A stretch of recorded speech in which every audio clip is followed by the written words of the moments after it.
Sir இன்னொரு சில பேர் எக்ஸ்ட்ரீமா பேசுறாங்க சார். வருங்காலத்துல திமுக பாஜக கூட்டணி உருவானாலும் ஆச்சரியப்படுவதற்கு இல்லைங்கிறாங்க. நீங்க எப்படி சார் பாக்குறீங்க? வரவிருக்கிற தேர்தல் வெறும் மக்களவை தேர்தல் வைங்க. ஆமா. அந்த ஸ்டாண்டு என்ன ஸ்டாண்ட் வேணாலும் எடுக்கலாங்க. ஒருவேளை ஒரே நாடு ஒரே தேர்தல் நிறைவேற்றப்பட்டு மக்களவைக்கும் மாநில சட்டமன்றத்துக்கும் ஒரே நேரத்தில் தேர்தல் வந்தா டோட்டலா வேற ஸ்டாண்டு தான் நீங்க எடுக்கணும். ஓகே.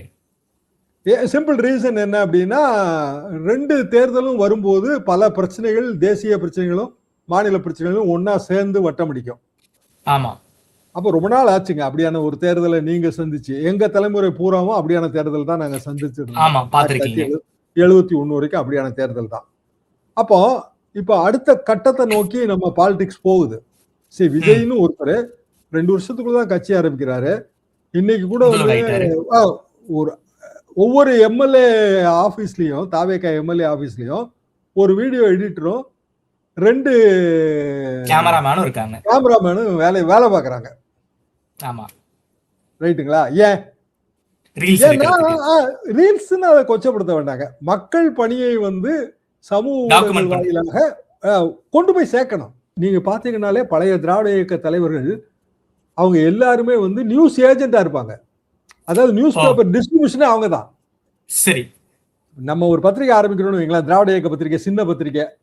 நம்ம பேராசிரியர் அன்பழகனாரோட ஃபேமிலியே வந்து நியூஸ் பேப்பர் ஏஜென்ட்டுங்க. நியூஸ் பேப்பர் ஏஜென்சி ஃபேமிலி தான். ஆமா, நிறையங்க.